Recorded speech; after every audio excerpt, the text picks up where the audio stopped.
আলী রাদিয়াল্লাহু তাআলা আনহুর দুই ছেলে হাসান আর হুসাইন রাদিয়াল্লাহু তাআলা আনহুমা, এই দুইজন নবীজির খলিফা, এই দুইজন নবীজির খলিফা। আবু বকর সিদ্দিক রাদিয়াল্লাহু তাআলা নগলিবান হয়, আমি মসজিদে নববীতে গেলাম, গিয়া দেখি আল্লাহর রাসূল সিদ্দাত আর হাসান রাদিয়াল্লাহু তাআলা আনহু আল্লাহর রাসূলের ফিটিক সোয়া, আল্লাহর রাসূল লড়াছড়া করেন। এই তান্তানো অভ্যাস আছে, হাসান আর হুসাইন রাদিয়াল্লাহু তাআলা আনহুমা আল্লাহর রাসূলের সাথে খালাইতা নবীজির বাহন বানাইয়া আর নবীজির ফিটির টাইটেন সোয়ার হইয়া, আর আল্লাহর রাসূল সাল্লাল্লাহু আলাইহি ওয়াসাল্লাম যে চুল মুবারক বাবরি চুল আছিল, লম্বা চুল আছিল, চুল মুবারকর দুই মুখ আর ছুটি লাগান বলিয়া আর অর্থাৎ দড়িয়া টাইটেন গুড়া সরতা। সুবহানাল্লাহ।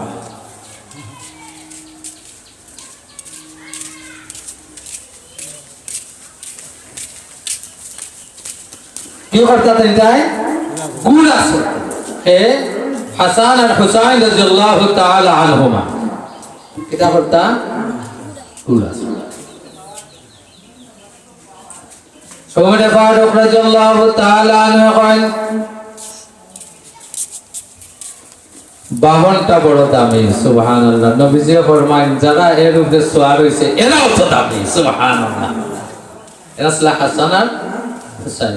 শুধু তাই নয়, জীবিত থাকা অবস্থায় নবীজি, দুনিয়ায় থাকা অবস্থায় নবীজি যেভাবে হাসান আর হুসাইন রাদিয়াল্লাহু তাআলা আনহুমা নবীজির সাথে খেলা করতা, নবীজির কাছে থাকতা, এই জায়গা থেকে আমি আরেকটা কথা হই, যত দাদা হল আসেন, দাদি হল আসেন, নানা আসেন, নানি আসেন, এরা হইল গিয়া নাতিনো সব আইলে এরা এই যন্ত্রণা যেগুলা, এই যন্ত্রণাত মুখ কালা না করিয়া হাসি মুখে বরণ করে নিতা, এটা নবীর সুন্নাত। সুবহানাল্লাহ। না খালি কুদাইতা আসেন না নিলা কষ্ট দাদা অকল, দাদি অকল, নানা অকল, নানি অকল, ইয়া সকল না, মাঝে মাঝে আসো, মাঝে মাঝে তো দুষ্ট বুজুর্গ।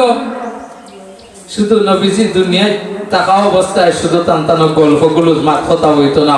আল্লাহ রাসূল ইন্তেকালের পরে মদিনা মুনাওয়ারা রোজায় 18 আল্লাহ রাসূল ওই জায়গাত গিয়াও হাসান আর হুসাইন রাদিয়াল্লাহু তাআলা আনহুমা নবী করিম সাল্লাল্লাহু আলাইহি ওয়াসাল্লাম রোজায় 18 এর পাশে বইয়া নবীজির সাথে কথা কইতা। সুবহানাল্লাহ। একদিনকার ঘটনা, আল্লাহ রাসূলের ইন্তেকালের পরে হযরত ফাতেমা রাদিয়াল্লাহু তাআলা আনহা অসুস্থ হয়ে গেলা। দীর্ঘদিন অসুস্থ থাকা অবস্থায় হযরত ফাতেমা রাদিয়াল্লাহু তাআলা আনহা ঘটনাটা হইলাই, এটার মধ্যে আমরা বহুত শিক্ষা আছে আর কারবালার লগে সম্পৃক্ত মনে হয়ে গেছে ঘটনাটা। হযরত ফাতেমা রাদিয়াল্লাহু তাআলা আনহা যেদিন মারা যাইতা আগের দিন রাত্রে স্বপ্নে দেখলা নবী করিম সাল্লাল্লাহু আলাইহি ওয়াসাল্লাম তান ঘরে আইছেন আর আন্দাজ ঘরের মাঝে কিতা তুকাইরা। সুবহানাল্লাহ। ফাতেমা রাদিয়াল্লাহু তাআলা আনহা কইলা, আব্বাজান তুকাও কিতা? কই মাগো আমি তোমারে তুকাইয়া। সুবহানাল্লাহ। বাবা কেনে? বলে মা আজকে তুমি সেহরি খাইবাই তোমার স্বামী আলী রাদিয়াল্লাহু তাআলা আনহুর সাথে, আর আগামী কালকে ইফতার করবাই তোমার বাবার সাথে। ইফতার করবে কার সাথে? বাবার সাথে। ফাতেমা রাদিয়াল্লাহু তাআলা আনহা চিন্তা করলাম, আমার এই স্বপ্ন দেখার পরে ঘুম ভাঙিছে, ঘুম ভাঙার বাদে চিন্তা করলাম সেহরির আগে যদি আলী রাদিয়াল্লাহু তাআলা আনহু আমার স্বামীর যদি এই স্বপ্নটা হয় তাহলে আমার স্বামীর সেহরি খাওয়া হবে না। এই জায়গাটা কি আমার মা বই নকলর কাছে আমার একটা আবদার, মাঝে মধ্যে দুঃসংবাদ কিছু হয়, কিছু হালত সামনে আয়, এই হালতটা আপনার স্বামীর সামনে যখন কোনো খানিক তখন বা অন্যান্য কোনো কাজও তখন এই কাজ সমাধান হওয়ার আগ পর্যন্ত আপনার স্বামীর সামনে এই দুঃসংবাদটা দিবা না। যাই হোক, যখন খাওয়া দাওয়া শেষ হইল ফজর নামাজ পড়া লাগে হযরত আলী রাদিয়াল্লাহু তাআলা আনহু গেলাকে মসজিদ ফাতেমা রাদিয়াল্লাহু তাআলা আনহা নামাজ পড়িয়া যায় নামাজ আটাইয়া আর গরর সব কাজগুলা লাগি তাই তো কাজ করার ব্যস্ত হয়ে গেলাম একদিকে বাচ্চা তো কাপড় ধোয়া রান্না বাড়া পানিতে গরম পানি এর বাদে বিভিন্ন লাইনে তাই কি করা আরম্ভ করলাম কাজ করা আরম্ভ করলাম হাসান হুসাইন রাদিয়াল্লাহু তাআলা আনহুমা দুইজন ঘুম থেকে উঠিছেন উঠার বাদে ফাতেমা রাদিয়াল্লাহু তাআলা আনহা কাজের মধ্যে ডিস্টার্ব দিলা ফাতেমা রাদিয়াল্লাহু তাআলা আনহা দুইজন দে কইলা যাও তুমি তাই তোমার তার নানার গেছে সুবহানাল্লাহ নানার কাছে যাও দুইজন নানার কাছে গেলা যাওয়ার বাদে আল্লাহ রাসূল সাল্লাল্লাহু আলাইহি ওয়াসাল্লামের রোজা ধরে গিয়া তার নানারে সালাম দিলা আর সালাম দেওয়ার বাদে কথা কওয়া আরম্ভ করলা ওই সময় নবী করিম সাল্লাল্লাহু আলাইহি ওয়াসাল্লাম কইলেন ও আমার হাসান আর হুসাইন তুমি তাই আজকে আমার কাছে সময় দিও না আমারে পাইবার আমার কাছে সময় দিতে পারবাই আজকের দিনের পরে তোমার মারে আর তো বিনো পাইতাই না যাও যাও দুইজন যাও মার খেদমত কিয়া করো সুবহানাল্লাহ রাসূল হাসান আর হুসাইন সংক্ষিপ্ত উভয়ের কিছু পরিচয় দিলাম সংক্ষিপ্ত পরিচয় এখন হইল গিয়া এই ঘটনাটা খেলে সংগঠিত হইল ঘটনাটা সংগঠিত হইছে যখন হযরত আমির মুআবিয়া রাদিয়াল্লাহু তাআলা আনহু যখন তান একবারে শেষ সময় আইছে তাই চিন্তা করলা ইসলামী খেলাফত যেভাবে ফিতনা চতুর্দিক থেকে যেভাবে গজাইয়া উঠা আরম্ভ হয়েছে এই পরিস্থিতিতে আমি জীবিত থাকা অবস্থায় একজনকে যদি স্থলাভিষিক্ত করিয়া আমিরুল মুমিনিন খলিফাতুল মুসলিমিন একজনকে যদি বানানি যায় বানাইয়া রাখিয়া যদি যায়গি তাহলে এই ফিতনাটা কি মুসলিম বিশ্ব মুসলিম বাঁচিল তার উদ্দেশ্য খারাপ না বলা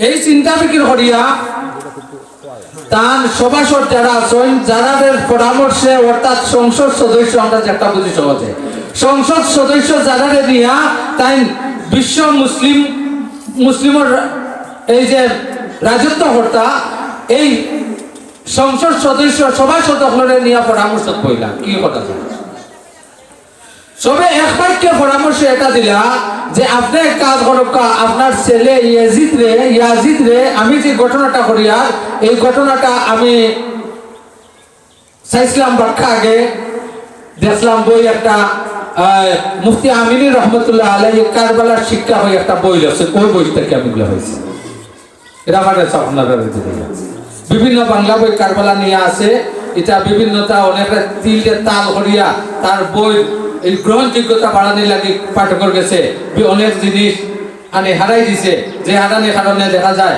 প্রায় জায়গাতে আমির মুআবিয়া রাদিয়াল্লাহু তাআলা আনহু কটাক্ষ করা হয়েছে এটা হইল সাহাবায়ে কেরামের শানে এটা হইল বেয়াদবি এটা আদালতে সাহাবার খেলাফ তো সবাই কি করলো এক বাক্যে পরামর্শ দিলা যে এক কাজ করো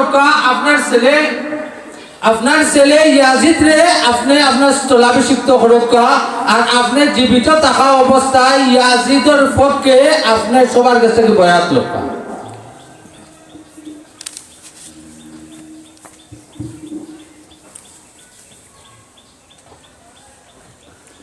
আমির মুআবিয়া রাদিয়াল্লাহু তাআলা আনহু তারা পরামর্শরে তাই চিন্তা করে দেখলে আসলে তো পরামর্শ খারাপ নয় সবে যখন পরামর্শ দিছ তাহলে বয়াত লওয়া হোক প্রত্যেক প্রদেশের গভর্নরের কাছে ঘোষণা জারি করা হইল যে ইয়াজিদের পক্ষে সবে বয়াত লওয়ার লাগে যেটারে আমরা কই যেটারে এন পক্ষে বুটটা তো কই না যখন বয়াত লওয়া আরম্ভ হইল মক্কা মদিনা মানুষে ইয়াজিদের হাতে বয়াত হইতে তারা গড়ে বেশি আরম্ভ করলো সুবহানাল্লাহ বিশেষ করে হযরত হুসাইন রাদিয়াল্লাহু তাআলা আনহু ইবনে জুবাইর রাদিয়াল্লাহু তাআলা আনহু এইভাবে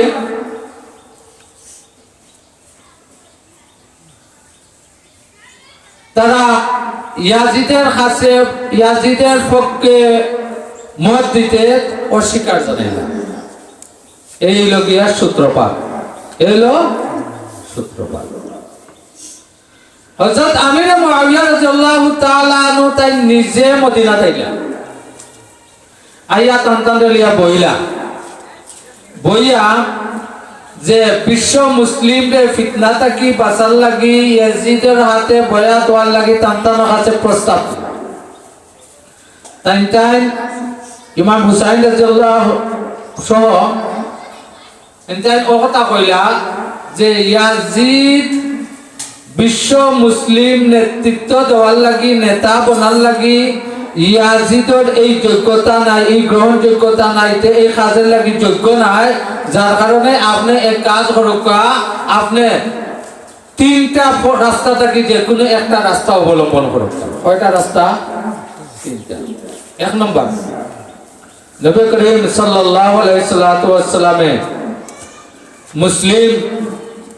বিশ্ব মুসলিম রাষ্ট্র পরিচালনার নবী করিম সাল্লাল্লাহু আলাইহি ওয়াসাল্লামে যেভাবে এটার পরবর্তী খলিফা হইতা আমির হইতা এটার ব্যাপারে নবীজি যেভাবে করিয়া গেছেন এইভাবে করুক। এক নম্বর।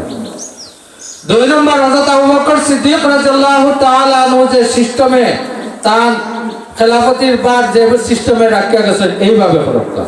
তিন নম্বর, হযরত ওমর ফারুক রাদিয়াল্লাহু তাআলা আনহু যেভাবে খেলাফতির সিস্টেম রাখিয়া গেছেন এইভাবে করুক। এই তিন মহান ব্যক্তি ব্যতীত চতুর্থ কোন নিয়মের উপরে আমরা বয়াত হইতাম পারতাম না। আমির মুআবিয়া রাদিয়াল্লাহু তাআলা আনহু গেলাগিয়া কারণ যুক্তিও ধরে, কারণ সব ইয়াজিদরে আমিরুল মুমিনিন মানার পক্ষে সবে রাজি হয়ে গেছে। মক্কা মদিনার অধিকাংশ মুসলমান ব্যতীত বাকিরা রাজি হয়ে গেছে। এখন বিশ্ব মুসলিম দেশ তো হলো নাই, প্রায় অর্ধেক পৃথিবী, আমির মুআবিয়া রাদিয়াল্লাহু তাআলা আনহু এই গরিমিশের মধ্যে দিয়া 60 হিজরিত আমির মুআবিয়া রাদিয়াল্লাহু তাআলা আনহু ইন্তেকাল করে গেল। কি করলা? ইন্তেকাল করলা, মারা যাওয়ার আগে ইয়াজিদের কিছু ওসিয়ত করলা। এর মধ্যে একটা ওসিয়ত হইল, বাবা তুমি কোন সময় নবীর এই আহলে বয়াত যারা আছেন, বিশেষ করে হুসাইন রাদিয়াল্লাহু তাআলা আনহুর সাথে তুমি বেয়াদবি করিও না। যদি কোন সময় রাষ্ট্রের সুষ্ঠুভাবে পরিচালনা করতে গিয়া তার সাথে তোমার যদি যুদ্ধ বাজে, তো যুদ্ধ তো তার সাথে কোনো বেয়াদবি নাই, তুমি যদি জয়লাভ করো তাহলে সম্মানের সাথে তানে মাফ করে দিয়া সম্মানের আশীর্বাদ তানে রাখো। এই ওসিয়তটা কে করছেন? মুআবিয়া রাদিয়াল্লাহু তাআলা। তো এই দৃষ্টিকোণ থেকে মুআবিয়া রাদিয়াল্লাহু তাআলা আনহুরে দুসা যায় দিছা বলে আপনারা একগুলো মানুষ যারা হুসাইন ভক্ত, এর মধ্যে একগুলো শিয়া। বাংলাদেশে শিয়া আছে না নাই? আর একটা আছে শিয়া নাই, কিন্তু একবারে কট্টর মাঝারি। আমরা পীর মুরিদিটা মানিনি। পীর মুরিদ আমরা মানি, আমরা আউলিয়া কেরাম মানি। আউলিয়া কেরাম মকবরারে আমরা ইজ্জত দেই, জিয়ারত করি, সম্মান করি না। আপনারা যে আল্লাহর ওলি সকল সাহিত্য আছেন না, আপনারা জিয়ারত করেন না নি? আমরা বেইজ্জত করিনি তারা। কিন্তু এরা হইল অন্ধভক্ত। এই অন্ধভক্ত এরা আর সাহাবী বিদ্বেষী যারা, এরা আমির মুআবিয়া রাদিয়াল্লাহু তাআলা আনহুরে দোষারোপ করে। নাউযুবিল্লাহ। যখন মারা যাওয়ার বাদে ইয়াজিদের মধ্যে কি হইল? তার মধ্যে এই ক্ষমতার লোভ আইয়া তার মধ্যে ঢুকলো। কি ঢুকলো? ক্ষমতার লোভ যখন মানুষের ভিতরে ঢুকি যায়, এই সময় অবস্থা কিতা হয়। এটা বাংলাদেশ স্বাধীন হওয়ার পর থাকি না আপনারা ও পর্যন্ত এটা আপনারা দেখিয়ে এটা হওয়া লাগতো না। এক একটা কারবালা হয় বাংলাদেশ, ঠিক কিনা? এক একটা কারবালা হয়, এখানে হয় ক্ষমতার লোভের কারণে। এই কারবালা কিসের কারণে? ক্ষমতার